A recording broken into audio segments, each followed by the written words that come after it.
I'm here at Fraser Gallop, and I thought it would be a really great chance to discuss very briefly what vintage is, how it matters, and what you can look for when you're looking for a wine that you can enjoy. Because we all like different things and we have different palates.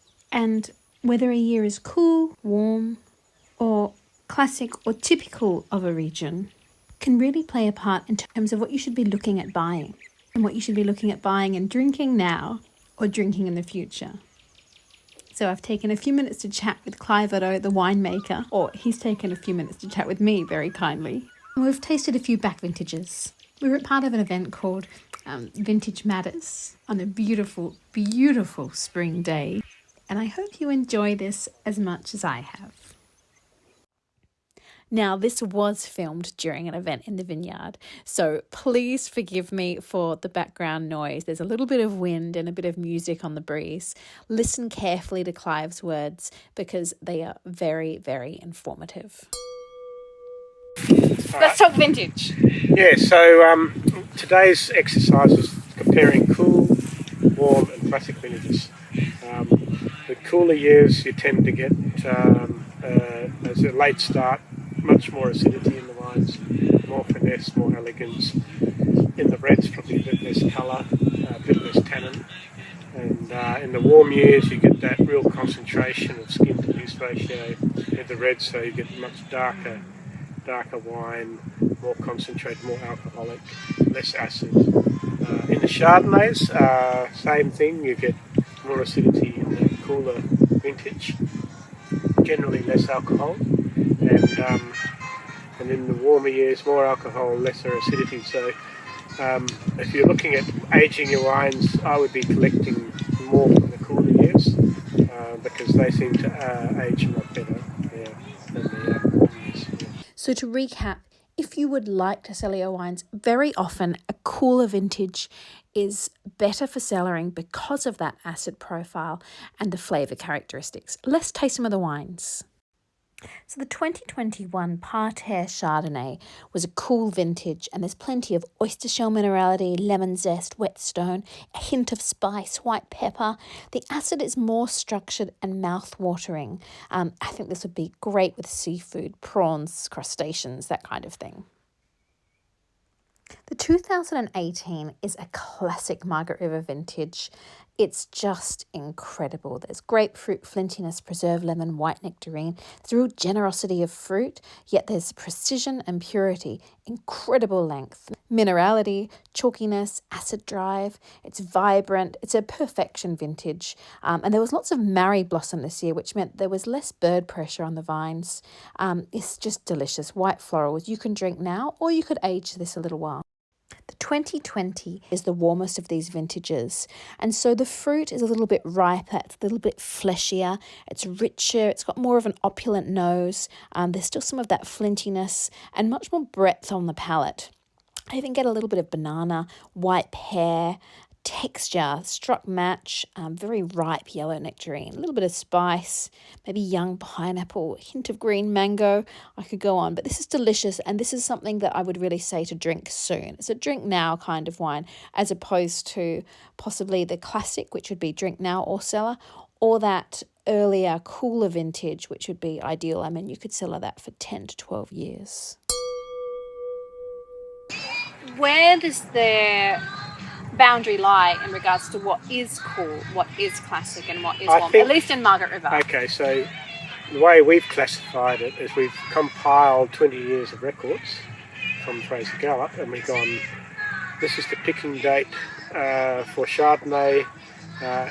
If we average all those Chardonnays over 20 years and find when the exact picking date is normally occurring, we call that a classic year generally, And it also, it follows if the weather's really good, we don't have rain events, and we don't have heat spikes, then we'll call that a classic year. In a cooler vintage, usually 3 weeks later than normal average picking date, then that we'll classify that as a cool year, and generally you can see the acids are higher and everything else. So that's how we've done it. But, yeah. It's just something that we've just done it as a Fraser Gallop thing, where does a vintage start and finish? What's the period? So vintage is the year of production and when it's picked. Yeah. So it's always on the label the year of vintage. Generally, Chardonnays picked. The earliest we've ever picked is 2nd of February. The latest we've picked is probably almost the end of February in the latest years. And for reds? And the reds, we have mainly in March, first week of March, second week of March, start picking the Cabernet. The worst, not the worst, but the latest year was 2006, where we ended up picking in May. Wow. Which is very late. Yeah. What did that do to the wine that late? So, 2006, you'll talk to Margaret, the winemakers, about reds, and they'll say, shocking here, because it was so cold. It was like being in Central Otago, So we didn't start picking until May. The wines were very light-bodied, lighter coloured, almost like a Pinot in a way. Which is not what you want for a Cabernet. It's not what you want for Cabernet. So, that's the extreme, and I don't think we've seen it really since 2021 reds. Not as bad as 06, but getting into the cool end, Yeah. So if you love herbaceous, light-bodied reds, it's a good year if that's what you enjoy. Yeah, and that's the other thing. Some people prefer to drink Burgundies, which are light-bodied, like Pinot Noir. Then they will like the 06. Other people who really follow Bordeaux and love the tannin structure and the big dark reds will like the warmer years. It's for everybody really. I mean, it's like your children. They're all different. But you still have a favourite. Not necessarily. You love them all for their differences, And so 06 is very different to 2018. And so you do. I love drinking anything from Pinot to Cabernet, or Bordeaux. So to me, I don't really. I just see that year as a lighter bodied red, as long as it's well made and balanced. It falls in the line of like a Burgundy, then that's fine. I like drinking that type of wine, and I also like drinking heavier structured Bordeaux. So I'm just saying they're not necessarily better or worse. It's just different. Yeah. On that note, let's look at the reds that we tasted and how vintage affected them.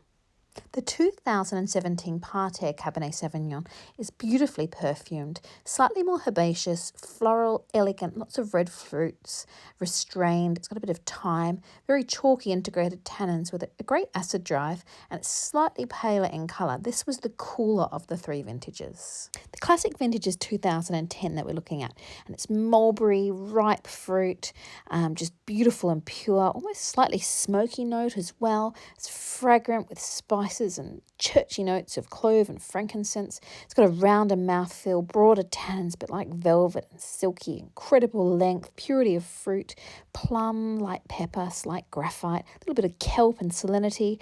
This is just a delicious wine that you could drink now or age for sure.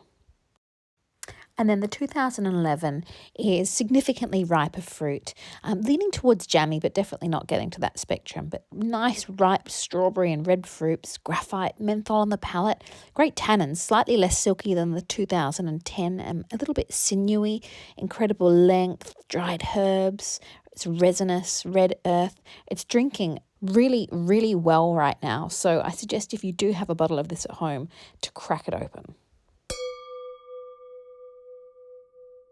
I think the beauty of being able to have a single site and a single vineyard is that whether you enjoy it more or less is one thing, but there's a beauty about opening a bottle and knowing that what you've got in your glass place, and a sense of time. Yeah, that's what I was going to say. Now I look at some of the things that Bordeaux, like what Penfolds are doing. They've bought a vineyard in Bordeaux, Chateau Lanessan, and they're going to construct a wine that's 80% Bordeaux and 20% South Australian.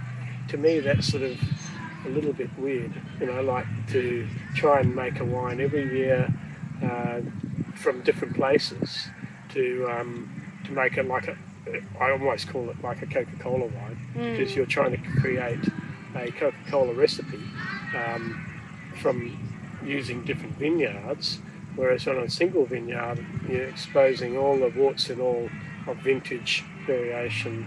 You don't have, you can't hide under anything. So why not, appreciate the differences rather than trying to hide them? You know? Yeah. Well, I think it's time and place travel, and if you've got something from one place and one time, you can drink that and transport yourself where you can't if you don't. So that was a cold year, so that's how the wines turned out. We didn't try to use concentration methods like RO machines or dress it up as something that it wasn't.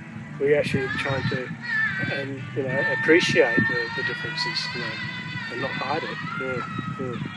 Wonderful. Yeah. Thanks for taking the time to chat on a very busy day. Maybe we can chat again soon. Yeah. Cheers.